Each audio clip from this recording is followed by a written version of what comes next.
Welcome to Group 2's Globalization and Business presentation. My name is Kaisa, and this is a presentation of the airline industry. The airline industry consists of four main categories. Those categories are international, national, regional, and cargo. Because of the global approach in this course, we are mainly focusing on the international category. The airline industry is a huge industry. The revenue for the whole industry was $720 billion in year 2015. That was a decrease in revenue compared to earlier years. For example, in year 2014, the revenue was $767 billion. The explanation to that is decrease in prices for both passengers and cargo, because the number of passengers and freight tons actually increased. Even if the revenue was much smaller in 2015, the profit was not affected negatively because of the oil prices that were cheaper in 2015. The trend is a constant annual growth in number of passengers. Number of freight tons is also constantly growing, which of course is a positive trend for the airline industry. One of the forces that affects the industry is the bargaining power of the buyers. Buyers can affect the price level and quality level, making companies compete to satisfy customer demands. Bargaining power of buyers is stronger the fewer buyers that exists in the industry. In the airline industry, there is about 500 billion passengers every year, which makes buyers' bargaining power weaker. The differentiation is not very big, as it can be hard to differentiate the air traffic. The differentiation that exists is that there are some more luxurious companies to choose from to be able to enjoy some extra services, and some more basic for a better price level but less service. That can make a difference for customers and forces the companies to perform well, and therefore enforces bargaining power of buyers to some extent.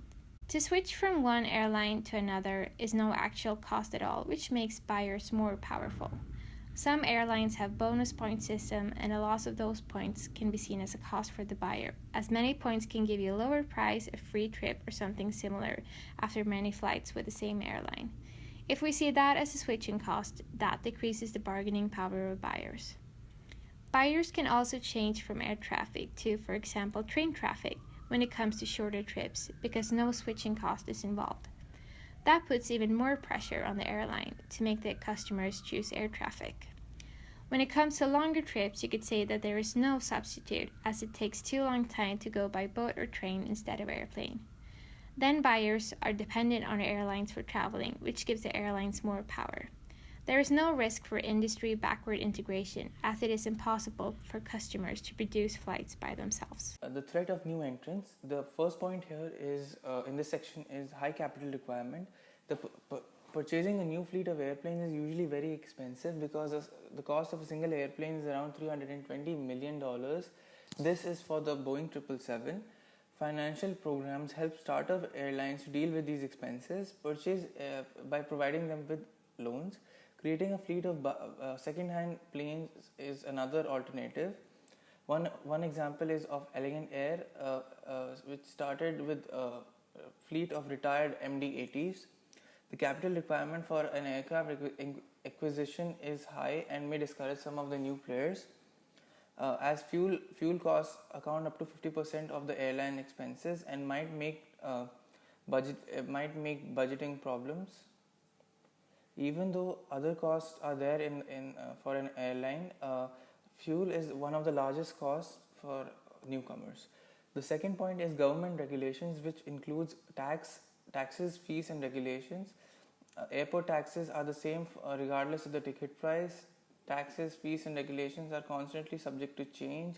Airlines are subject to a significant range of government regulations, which makes it a barrier of entry for some of the startups.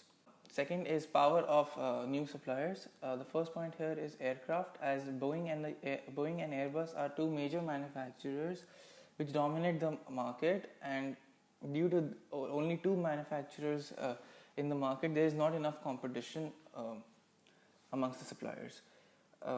The second point here is labor. Skilled employee demand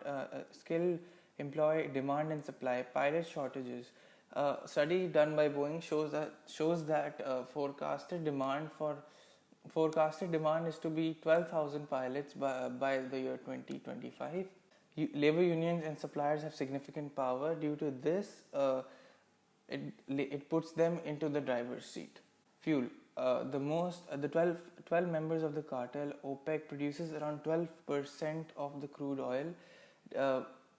Because of the limited number of suppliers, there is hardly an alternate choice. Fuel is a commodity and its prices are decided by the market forces. Industrial rivalry, limited product differentiation. Airlines primarily compete on price and service.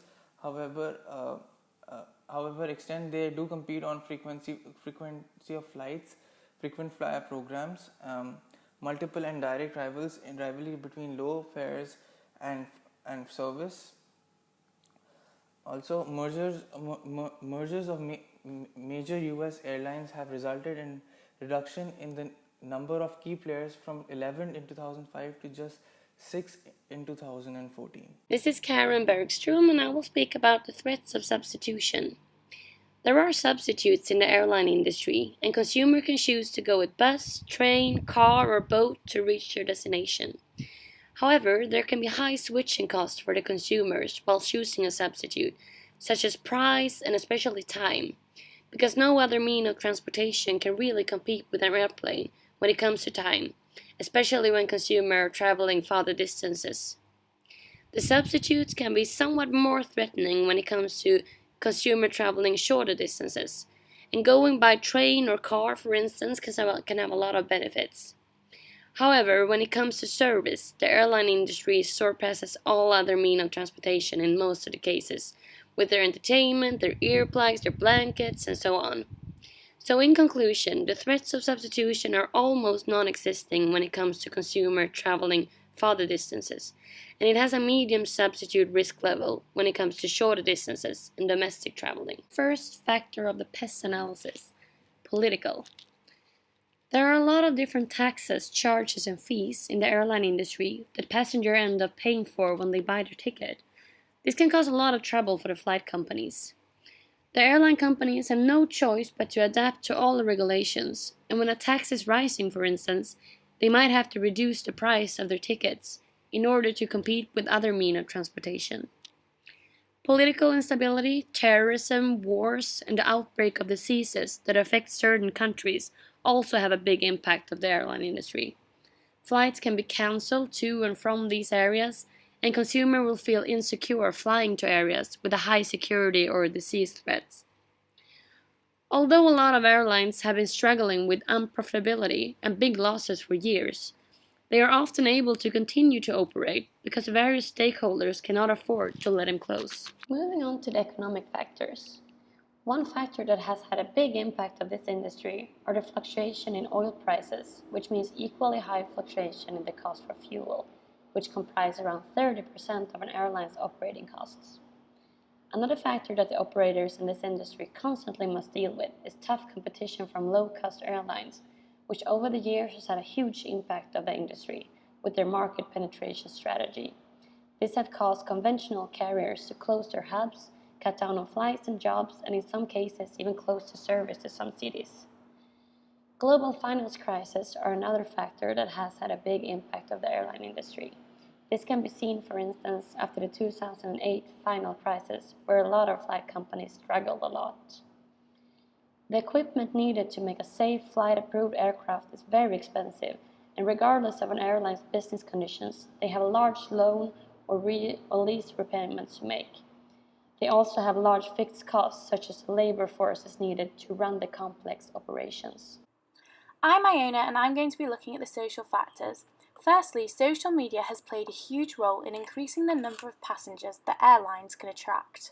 Secondly, demographics are a key factor to providing understanding to the changing trends in the travel industry. According to the UNWTO, the millennial generation are estimated to generate more than 1,800 billion in annual tourism revenue, which is a 30% increase since 2011.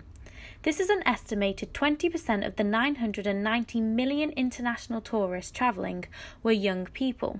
This is a huge opportunity for the airline industry. However, With more passengers, this means more competition. Therefore, airlines have to adapt global strategies to take advantage of this. One way of doing this is trying to find the right advertising platforms to connect with customers. One popular method is paying social influencers. Turkish Airlines recently campaigned the Kobe vs Messi Legends on Abroad, which reached 77 million views in the first week. According to Amaritio, it announced that in 2015, 7 out of 10 millennials are likely to watch company videos when shopping online. This suggests that Turkish Airlines are investing in the right strategies when it comes to adapting to recent demographic change. And this shows as passenger numbers increased by 11.8% in 2015. In summary, airlines must invest and adapt their strategies to attract customers. Now I'm going to move on to technology. The airline industry have to adapt to technological change, and many would say it's what gives them the edge. Technology has helped to improve overall passenger experience. This is evident in the way in which social media platforms are available. For example, Cathay Pacific have utilised this and have adapted to use social media to respond to their customers more efficiently. This must be working for the airline, as the brand was awarded the world's best airline 4 times in a row, and in 2015 announced profit records. However, with technological advancements and social media means that airlines are constantly being observed. For example, United Airlines scandal this year was made a lot worse due to the ability of it to spread all over social media, and actually lost United Airlines $1 billion off their market share. Technology has also led to more asymmetric information and search engines for customers to filter through best deals. This increases the competitiveness of the airline industry, and they have to find ways of standing out. For example, Virgin Airline now offer Wi-Fi on board. Many airlines now use technology to make flying more convenient and use this to attract their customers. Thank you very much for listening to our presentation.